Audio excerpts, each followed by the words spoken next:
Hey, welcome back to Watch the Game podcast. We're glad to have y'all back for I think that's our third episode now. It's your boy Pennjamin Bannekar. LA Cheatham. Look, as we pick up steam with this thing, we need you guys to support and subscribe. Especially the ones that know us. Okay, it's a big deal to me. Now, Penn, the bubble, halfway through, man. What you think? Man, halfway through, like I said, it's been an NBA blitz. It's been so much NBA basketball to make your head explode. But if you like us, you was missing sports for 5 months. Like I'm glad to have it back. But I will say, it's been a few things that have kind of rubbed me a little bit the wrong way. Like, one, how is LeBron James in the MVP conversation? He ain't even the best player on his team statistically. We'll get to that later. Two, the Zion Williamson, just how he's being handled and pushed to us and marketed to us, and his conditioning, like he ain't even playing. So that's kind of rubbing me the wrong way. What you seen in the bubble so far? Well, pretty much the same thing. Big thing on Zion with the conditioning factor, taking games off, this and that. Don't be surprised if later on, when this whole thing is over with New Orleans, is that Zion's got some type of injury that was not reported to us during the while they were playing these games. Yeah. As far as LeBron's concerned, a lot of load management. He's not. I think he took a game off so far. I don't see him as the MVP. I think that's a Giannis thing. I think LeBron is playing more for the championship. I can give you that. But I'm just saying, when they announced the list the other day, it was Giannis, James Harden, and LeBron. How is LeBron, being, other than his name, how is he in the running for MVP when Anthony Davis leading the team in points, rebounds, blocks, free throw percentage, and free throws attempted, and his PER, he like third in the league in PER. LeBron 10th. Hey, it's a popularity contest when it comes down to it, but the ball don't lie. Hey, LeBron is playing for a championship, which brings me to another topic. The Lakers are struggling to score the basketball. It seems as if AD doesn't put up at least 30 and LeBron don't put up at least 20, which is consistently what they should probably do anyway when they're on the floor together, but they're not getting a lot of production from anyone else. Now, Kyle Kuzma, he had to step it up, and I really believe LeBron needs another ball handler. And I kind of felt this way. I kind of felt this way going into the situation with Rondo being down and Avery Bradley going out. They made a big deal out of J.R. Smith coming in. So far, he hasn't had a big impact on the Lakers as of yet. But I won't like to say hold judgment, because he did shoot the ball particularly well before they really started. These games started to matter. But they made such a big deal out of bringing him in. He's got to make an impact. They need to find a third scorer. Well, they just lost to the Pacers, was it the other day? Your boy AD, he only had 8 points. That's what I'm saying. That's unacceptable. And he had another game a while back. Well, I think he didn't hit double digits again. Okay, you cannot, your 1-2 punch, they got to come with at least 25 or better. For them to win. Unless you get the tremendous point production off the bench, which they're not getting. Caldwell Pope, J.R. Smith, and my man from that came in from San Antonio. No, he was with Toronto last year you on talking the about, championship team. Green. Yeah, Green, the Tar Heel. Yeah. You know what? It seems like he ain't hitting that jumper like he used to, man. It seemed like he might have left it in Toronto. He might have left it outside the bubble. I think he may have left it in San Antonio if you look back. Yeah. Because I don't remember him hitting a ton of shots for Toronto, but he did bring that championship charisma to the team last year. But he's not bringing that to the Lakers. Right. And I believe that's one of the reasons why they brought him in. He has to show up. Smith has to show up. I think Kuzma has to be that third scorer for the Lakers. And then when you get the now, there are some dudes playing on this team that's really showing some improvement. One guy is the big center JaVale McGee. JaVale is playing some ball. He was a mainstay on Shaq and the Fool, and now he's a serviceable NBA center now. He's one of those guys that you probably didn't see him flourishing the way he has, but considering that you got a lot of centers that's been injured. They may not be playing up to their potential. This guy, and as far as I'm concerned, with the minutes he's getting, he's very productive. I like JaVale McGee for the Lakers. Dwight Howard coming off the bench. He's serving a role, but they need more punch from the perimeter guys. They need another ball handler. They need more scoring from the perimeter. Well, they expect to get Rondo back, second round of the playoffs, so I mean that'll help them. But to your point, AD and LeBron, we need to be able to pencil them in for 50 a night. Speaking of the second round, before you get to the second round, you got to go to the first round. Okay. And that takes us to the bottom of the West, where the Lakers might face off with who? Oh, right now it's the Grizzlies. They only won one game in the bubble so far. Okay. And then you got Dame them waiting in the 9th spot. And you know we're going to get that play-in series, a game, or whatever it is. It's looking like it's going to be Memphis and the Trailblazers. I don't know if you want to see the Blazers in the first round if you're the Lakers. You got that right. We just seen the Blazers face off with the Clippers, which is another team, the second seed in the West. Now the Clippers is a team I really like in the West. We sitting up here talking about the lack of scoring with the Lakers. Right. It's the exact opposite with the Clippers. Now when they played Portland the other day, they finished the game with the others. They did. Shaquille O'Neal or Charles Barkley, one of those guys came up with that phrase. The others. Yeah. The others finished the game. Paul George finished the game on the bench. He had 21, 6, and 4 in the game. Okay? But he was the leading scorer. That game went all the way down to the wire. Overtime. 122-117. And Dame had 3 chances. And he ain't come through. But it's okay. Hey, but my point is, the Clippers got bodies. They got guys. They resting guys. Kawhi Leonard didn't play. Patrick Beverly didn't play. Is your boy down in the bubble yet? Montrezl Harrell's not even down. I don't even know if he's down there yet, but he hasn't played. Okay, so look, the Clippers gonna be a problem. I'm really hoping the Clippers and the Lakers face off in the Western Conference Finals. Oh yeah, that's the NBA championship. But Portland can be a problem. They match up with LA, like you said. Yeah. They can be a problem. Yeah, because I mean you got Memphis, not so much. Oh no, because I mean Memphis, they pretty much inexperienced. Their best player is a rookie. You know, Ja, he ain't never been in playoff basketball. I don't care if it's in the bubble or the real playoffs. It's still the playoffs. Who they got? Valanciunas. Yeah. At the center position. That's pretty much their squad right there. I mean, and a bunch of tryhards. Okay. So I mean, I don't see them putting fear in the Lakers. But if Dame get in there, LeBron is gonna be probably 0 dark 30, 23 or whatever he does in the playoffs because he know he got a task on his hands. Now we talk about the West. There's some bottom feeders in the West playing real good basketball. Phoenix, undefeated in the bubble. 5-0. 5-0 at this point. Devin Booker's putting together some really good games. But as a team, they're really finding a stride. They really playing good basketball right now. What you think? See, Phoenix actually, when you watch them play, they look like they are invested in being in the bubble. Because again, they undefeated.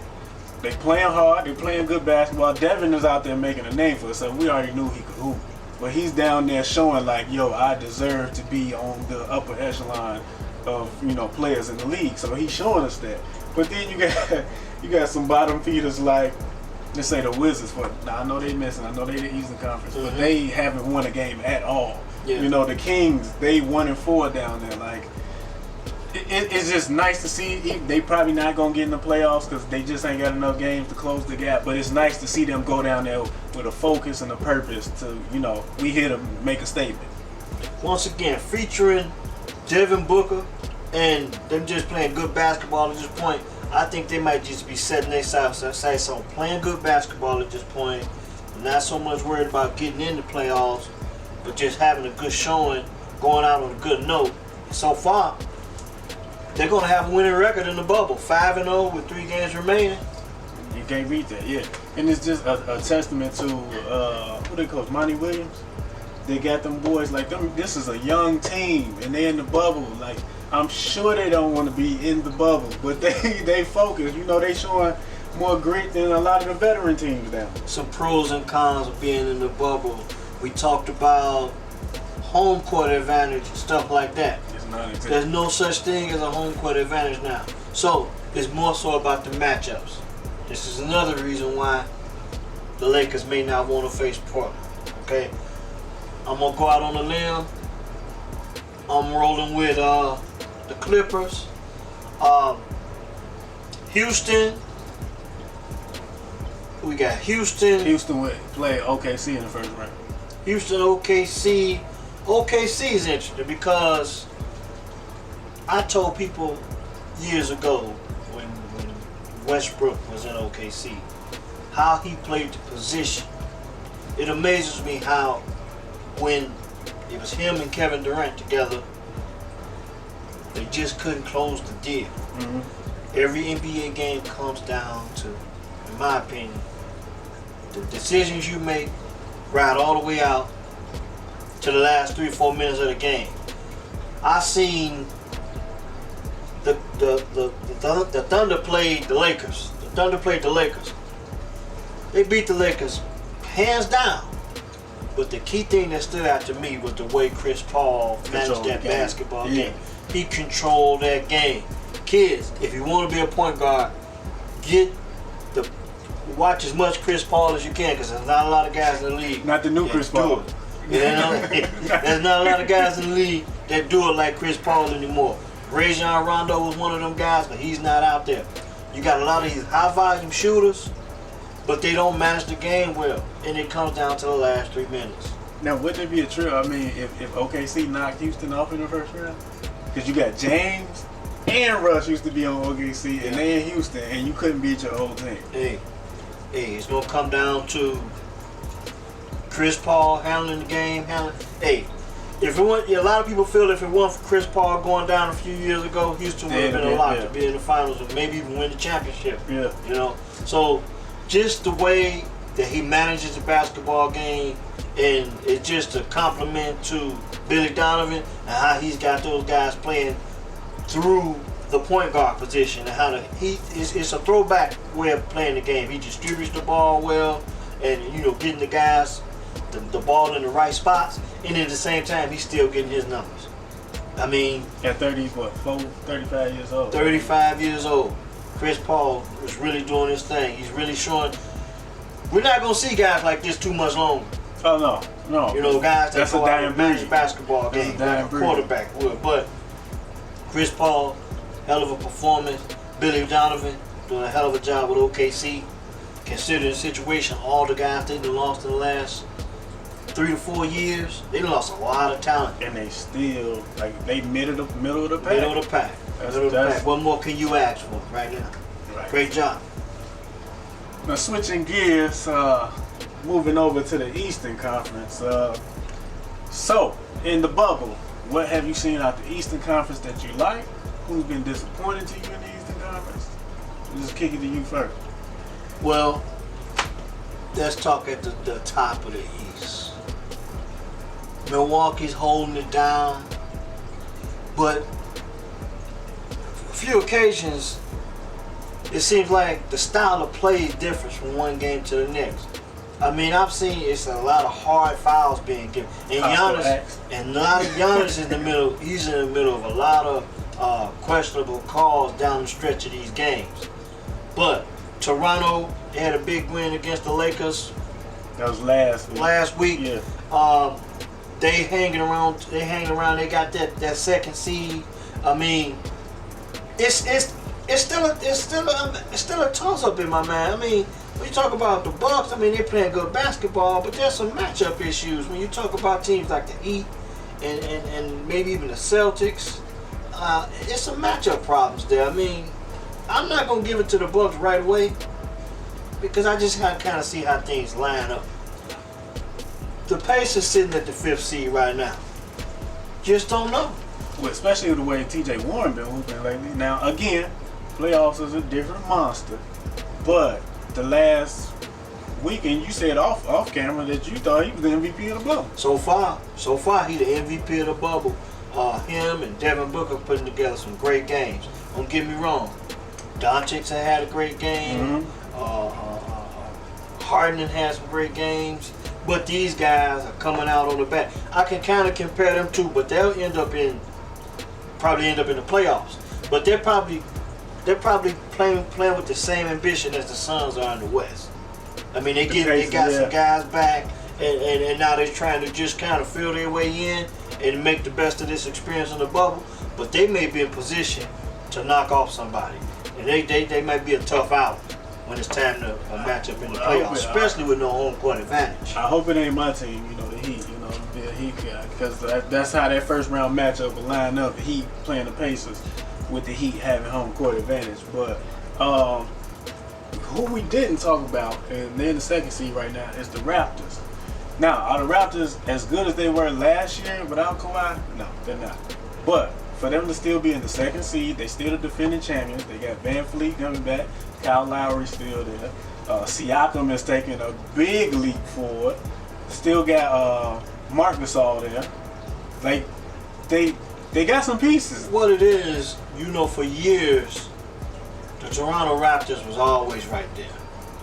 But they was always there. Yeah. They just couldn't get over the hump. Remember, for a few years, they just couldn't get out of the first round. Right. They had the number one seed, couldn't get out of the first round a few years ago. And then they went down, they won the championship last year. This is the thing about winning. I believe it's contagious. Mm-hmm. Winning is contagious, and I think losing is contagious. Some things can get in your head. Going out in the first round a few years ago, couldn't get out the first round, then you come back, win a championship, now you're a winner. Guys know how to close. They know how to respond to the challenges now. And they still probably playing with a chip on their shoulder because Kawhi Leonard left. And so many guys on their team may have so much to prove.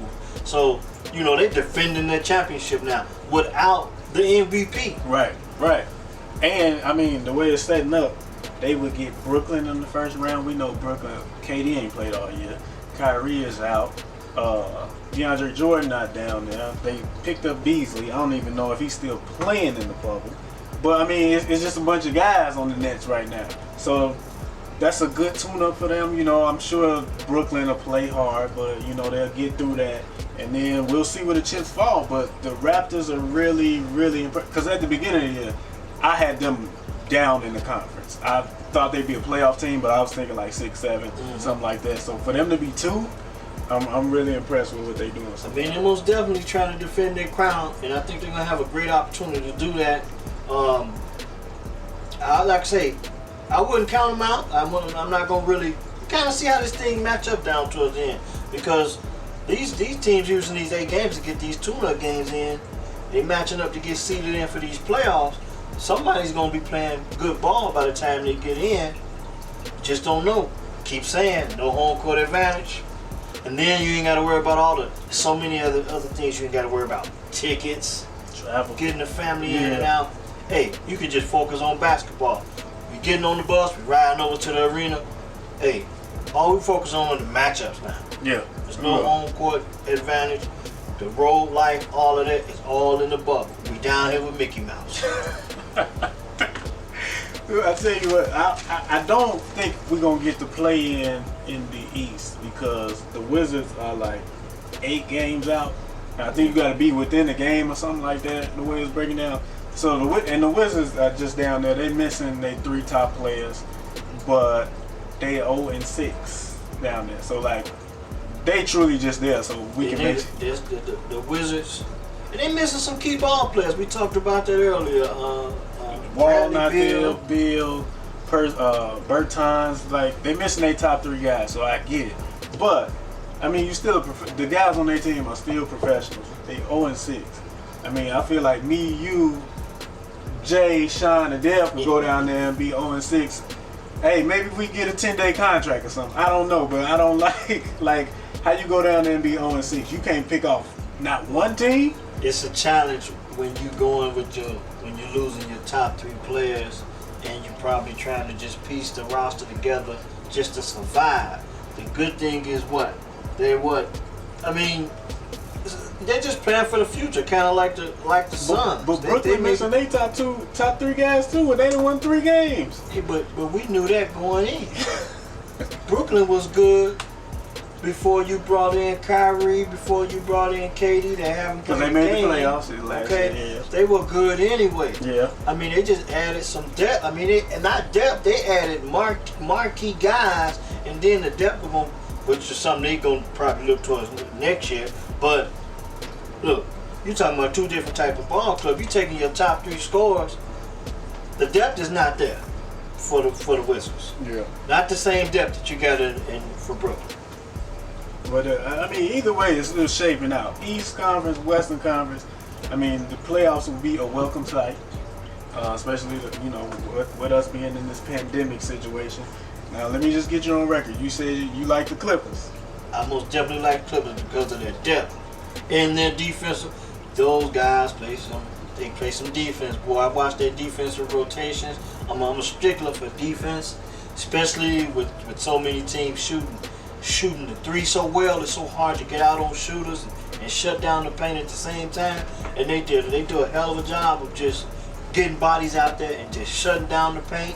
And they got the bodies to get it done. They got a sub. They got a sub for every key position. They 10 deep, at least 10 deep. So I mean, LA is on record. He's going with the LA Clippers. I'm going with the Clippers. Just to be different, I'm gonna throw the wild card in there. I'm gonna ride with Houston. And now, if Houston somehow gets to the finals, you're gonna have to hear me talking about Westbrook and how he managed the game. I know it's gonna bother you. Yeah, but it's gonna come down to that. Yeah. Every game comes down to the last 3-4 minutes. And he gonna have plenty of opportunity to manage the basketball game. For some reason, I don't think it's gonna come down to what Westbrook do with the basketball. It's gonna come down to what James Harden does with the basketball for Houston, because Westbrook is shown to be a better perimeter wing player since he's been with Houston. Yeah. And I always thought that was more his natural role. Yeah, he can make plays, but he doesn't manage the game well enough. Now, James Harden, he does a little bit better. It's just that he dominates the ball so much to the point where he gets everybody standing around. So we're going to see how it shape out. This is Watch the Game podcast. I am Pennjamin Bannekar. LA Cheatham. And we got the amount of threes that Houston shot in the bubble on the scoreboard. So y'all make sure y'all comment, subscribe, like the page, tell your friends about it. We will be back with another episode next week. Y'all stay tuned.